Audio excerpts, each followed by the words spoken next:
अस्सलाम वालेकुम मेरे दोस्तों, सजनों और बेलियों। मैं हूँ इजहार अहमद और वेलकम करता हूँ आपको किचन गार्डनिंग चैनल पर। और उम्मीद भी रखता हूँ कि आप सब लोग खैरियत से होंगे, फिट फाट होंगे, अच्छे से कामों में खूब अच्छे से बिजी होंगे। आज मैं बात करने वाला हूँ टॉप 3 टॉपिक्स पर। मुझे लगा कि 3 टॉपिक्स पर बात करना ज़रूरी है इस टाइम, मतलब दिसंबर के महीने में। नंबर 1, ग्राफ्टिंग क्यों ज़रूरी होती है।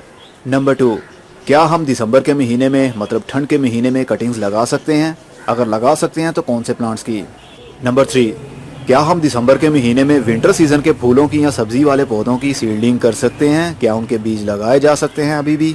तो चलिए फिर बिना टाइम वेस्ट किए लग जाते हैं अपने काम पर। ग्राफ्टिंग लगाना एक पैशन होता है, एक फन होता है जो हर किसी को नहीं आता, लेकिन अगर कोशिश की जाए तो आपको भी आ सकता है। मेरी बहुत ही कम वीडियोज़ हैं ग्राफ्टिंग के ऊपर कि हम किस पौधे को किस तरह ग्राफ्ट कर सकते हैं, लेकिन आहिस्ता आहिस्ता मैं ग्राफ्टिंग पर भी आ रहा हूँ। ये 2 पौधे रखे हैं आपको एग्जाम्पल देने के लिए। फॉर एग्जाम्पल, अगर मैं चाहता हूँ कि एक ही पौधे के ऊपर रेड कलर के और वाइट कलर के दोनों फूल लगें, तो हमें दोनों पौधों को मर्ज करना पड़ता है, मतलब आपस में ग्राफ्टिंग करनी पड़ती है। ग्राफ्टिंग के बहुत से मेथड होते हैं और बहुत सी टेक्निक होती हैं, लेकिन मैं आहिस्ता आहिस्ता आपको ऐसी टेक्निक बताऊंगा कि आपके दोनों पौधों में से कोई भी मरेगा भी नहीं और ग्राफ्टिंग भी कामयाबी से लग जाएगी। चलिए आपको दिखाता हूँ मैं क्या ग्राफ्ट कर रहा हूँ। ये है मेरे पास हाइबिस्कस का एक पौधा जिसको पीले कलर के फूल लगते हैं, मेरी पसंद के फूल। इस पौधे का ग्राफ्ट मैं लगा रहा हूँ सिंपल हाइबिस्कस के पौधे के ऊपर।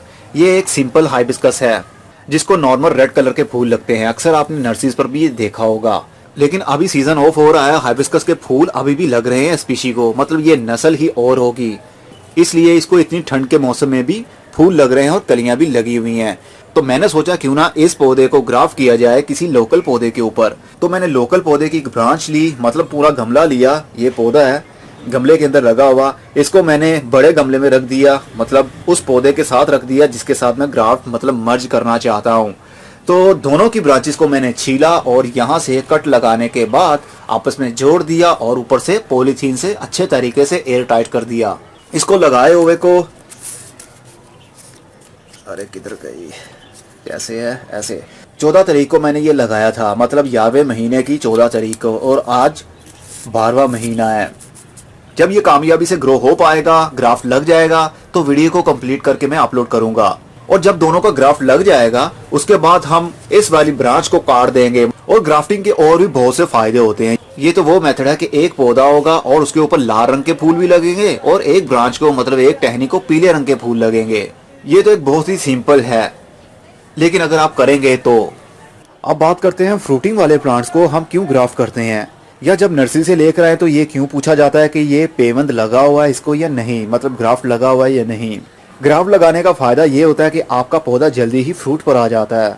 भला ग्राफ्ट लगाने से फ्रूट पर जल्दी कैसे आएगा, और ग्राफ्ट किस टाइप के पौधे की लगाई जाती है। मान लीजिए ये एक मेरा पौधा है जिसकी उम्र 10 साल होगी, लेकिन अभी इसकी उम्र 10 साल नहीं है, ये आई थिंक 2 साल का होगा। आपको समझाने के लिए मैं बता रहा हूँ। मान लीजिए अगर इसकी उम्र 10 साल है, इस अमरूद के पौधे को बहुत अच्छा फ्रूट भी लगता है, और एक पौधा हमने अपने घर में उगाया है बीज से, मतलब हमने सीड लगाया और वो पौधा बन गया, और इसकी उम्र करीब 6 महीने है। अब इसको मिच्योर होने में करीब 10 साल लग जाएंगे, मतलब अच्छे से फ्रूटिंग करने के लिए। लेकिन आज का ज़माना बहुत ही तेज़ हो चुका है, इतना किसी के पास भी टाइम नहीं होता, इसलिए हम चाहेंगे कि जल्दी से जल्दी ये फ्रूटिंग पर आ जाए। उसके लिए हमें ग्राफ्ट लगाना पड़ेगा।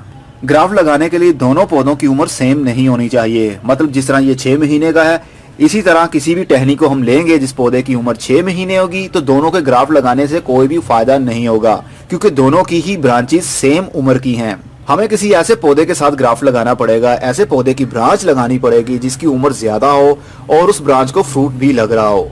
तो मान लीजिए इस टहनी के ऊपर फ्रूट लग रहा है और इस पौधे की उम्र भी 10 साल है। अब इस 10 साल वाले पौधे की हम टहनी लेंगे और 6 महीने वाले पौधे की टहनी के साथ में टच कर देंगे, मर्ज कर देंगे, मतलब ग्राफ्ट करेंगे। तो जब वो ग्राफ्ट हो जाएगा तो ऊपर से जो नई नई ब्रांचेस निकलेंगी वो भी 10 साल पुरानी ही होंगी, क्योंकि ये वाला पौधा जिसकी हमने ब्रांच ली है इसकी नेचर में यही है, इसकी हैबिट यही है कि इसकी उम्र 10 साल हो चुकी है और ये फ्रूटिंग पर भी आता है। तो इसके आगे जितनी भी शूट्स निकलेंगी उनकी उम्र भी 10 साल होगी।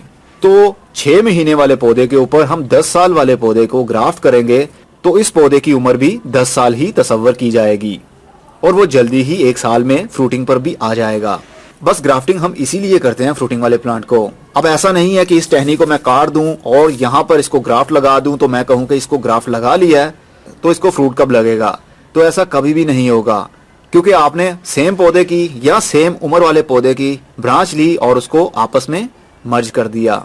ग्राफ्ट हम वो लेंगे, मतलब टहनी हम वो लेंगे जिस पौधे को अच्छे से फ्रूट भी लग रहा हो, जिस पौधे को बहुत ही मीठा फ्रूट लगता हो, बहुत ही अच्छे साइज का फ्रूट लगता हो और उस पौधे को जल्दी बीमारी ना लगती हो, उस पौधे की टहनी लेकर आप 6 महीने या 1 साल या 5 साल वाले पौधे के ऊपर लगाएंगे तो आपको बहुत अच्छा रिजल्ट मिलेगा। क्योंकि फिर जो ऊपर से वो ग्रोथ करेगा वो 6 महीने वाला पौधा नहीं करेगा, वो 10 साल वाला पौधा ही करेगा और उसको भी वही फ्रूट लगेगा जो उसके मदर प्लांट को लगता था, मतलब जहां से हमने टहनी को काटा था उस पौधे वाला फ्रूट ही उस 6 महीने वाले पौधे को लगेगा।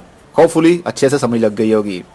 ग्राफ्टिंग के सीजन कौन से होते हैं? या तो बरसात शुरू होने से पहले ही ग्राफ्टिंग कर ली जाती है या फिर बाहर के दिनों में ग्राफ्टिंग की जाती है। बरसात के मौसम शुरू होने से पहले 15 जुलाई तक आप इसकी ग्राफ्टिंग कर सकते हैं, मतलब 15 जुलाई से लेकर 30 जुलाई तक आप इसकी ग्राफ्टिंग कर सकते हैं किसी भी टाइप के पौधे की, क्योंकि कटिंग को भी ह्यूमिडिटी चाहिए होती है, मतलब नमी चाहिए होती है।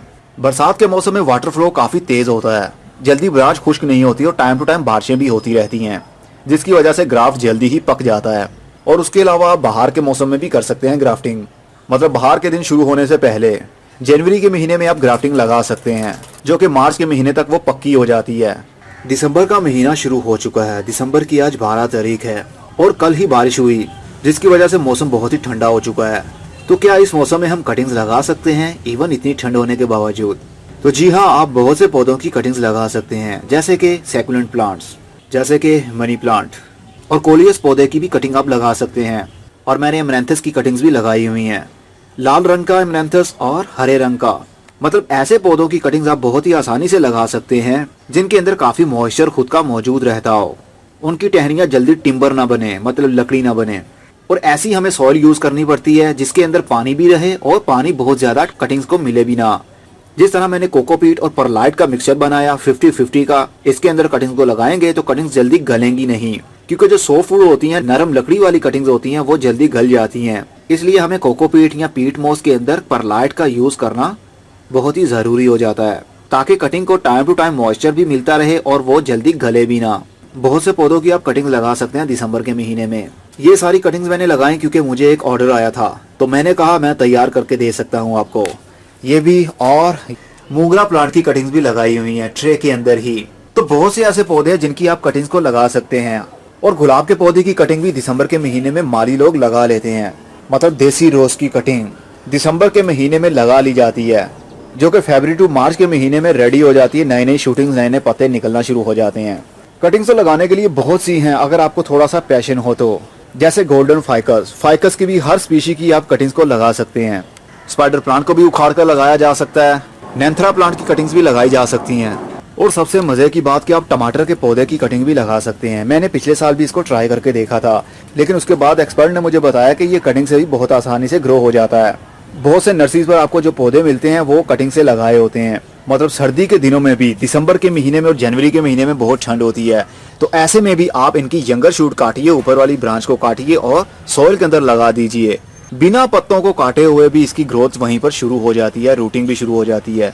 और मिर्च की कटिंग भी आप लगा सकते हैं, चाहे तो आजकल के महीने में भी लगाएं। हेड्रा वाइन की कटिंग भी लगाई जा सकती है, ये भी सैकुलेंट प्लांट है। लेकिन गुले दाऊदी की आप कटिंग नहीं लगा सकते इतने ठंड के महीने में, क्योंकि ये इनके पत्तों की ग्रोथ का सीजन नहीं है। ये सिर्फ और सिर्फ सीजन है इनकी ब्लूमिंग करने का। जब इनके फूल खिल जाएंगे उसके बाद में हम इनको तोड़ देंगे फूलों को, और फरवरी के महीने में इनकी कटिंग्स लगाएंगे तो ये अच्छे से ग्रो होंगी। तो बहुत से ऐसे पौधे हैं जिनकी आप कटिंग्स लगा सकते हैं, जिस तरह वंडरिंग जियो, इसकी कटिंग भी आप बहुत ही आसानी से लगा सकते हैं। इसके ऊपर मेरी वीडियो बन चुकी है, मे भी कल या परसों तक आप तक पहुंच जाएगी। लेकिन जैस्मीन की कटिंग आप नहीं लगा सकते, मतलब मोतिये की कटिंग आजकल नहीं लगानी, क्योंकि उसका ग्रोइंग सीजन है ही नहीं, इसलिए उसको फरवरी के महीने में लगाना है। 15 फरवरी को लगा सकते हैं। और हाँ, ये एक मैं लेकर आया था हैंगिंग जेरेनियम। जेरेनियम एक फूल होता है, तो जब मैं इसको पौधे को, मतलब गमले को घर में लेके आया तो गाड़ी में ये गमला गिर गया और टूट गया और उसकी ब्रांच भी टूट गई। तो मैंने टूटी हुई ब्रांच की भी आगे से कितनी सारी कटिंग्स बनाई और इस कप के अंदर कोकोपीट और परलाइट भरकर मैंने कटिंग्स को लगा दिया, तो इनकी ग्रोथ भी वहीं से शुरू हो गई। मतलब बिना किसी परेशानी के ये कटिंग ग्रो हो रही हैं। तो बहुत सी ऐसी कटिंग है जो ओपन वेदर में भी ग्रो हो सकती हैं, और कुछ कटिंग ऐसी होती हैं जिनको हमें कवर करना पड़ता है ऊपर से। लेकिन यकीन मानिए माली लोग तो कवर करते ही नहीं है, वो सीधा मिट्टी के अंदर कटिंग्स को लगा देते हैं। कुछ ग्रो हो जाती हैं, कुछ फेल हो जाती हैं, लेकिन हम घरों में सिर्फ 1 या 2 कटिंग्स लगाते हैं और उन्हीं के ऊपर दिन रात हमारा फोकस भी होता है कि उसकी ग्रोथ शुरू हुई है या नहीं हुई। लेकिन माली लोग लगाते हैं हजारों की तादाद में, और हजारों की तादाद में सैकड़ों की ग्रोथ तो हो ही जाती है, और हम लगाते ही 1-2 हैं और हमारा ध्यान यही होता है कि कब इनकी शूटिंग शुरू हो। इतने ठंड के महीने में दिसंबर में क्या हम सीडलिंग कर सकते हैं विंटर सीजन के फूलों की या सब्जियों की, जिस तरह मैरीगोल्ड? तो उसका जवाब है नहीं। इतनी ठंड के महीने में सीडलिंग को कवर करने के बाद सीडलिंग शुरू तो हो जाएगी, लेकिन जब तक पौधे बड़े होंगे तो तब तक गर्मी शुरू हो जाएगी और फ्लावरिंग करने से पहले ही उनका सीजन बंद हो जाएगा, खत्म हो जाएगा। तो आपकी मेहनत सारी जाया जाएगी। लेकिन फिर भी अगर आप मेरी तरह क्रेजी हैं हॉबी में, तो आप सर्दी के दिनों में भी सीडलिंग कर सकते हैं। जिस तरह मैं सीडलिंग कर रहा हूँ जीरे के पौधे की, जीरा जो हम किचन में अपने यूज करते हैं उसकी सीडलिंग मैंने की। इसके ऊपर मेरी वीडियो बन रही है, न्यू मेथड के साथ मैंने शेयर किया है। तो इसकी सीडलिंग शुरू हो चुकी है इवन इतनी ठंड के महीने में भी, और ऊपर से कल से बारिश भी हो रही है, तो फिर भी इसकी सीडलिंग शुरू हो चुकी है। अगर फिर भी आप सीडलिंग करना ही चाहते हैं इतने ठंड के महीने में, कुछ ऐसे पौधों की जिनकी लाइफ लेट विंटर तक भी रहती हो, या ऐसे पौधे जो 12 महीने चलते हो, जैसे अजवाइन, गुलाब के पौधे, कोलियस, इस टाइप के जितने भी पौधे हैं वो 12 महीने रह सकते हैं। तो ऐसे में सीडलिंग करने के लिए जिस भी मिट्टी के अंदर आपने सीडलिंग की है उस गमले को आप पॉलीथीन से कवर कर दिया करें, क्योंकि कोहरा पड़ने की वजह से, धुंध पड़ने की वजह से सीडलिंग फेल हो जाती है।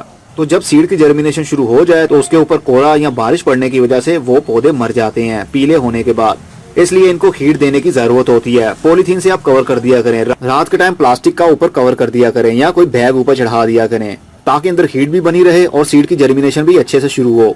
अगर दिन के टाइम भी धुंध रहती है तो आप दिन के टाइम भी इसको कवर करके रखें।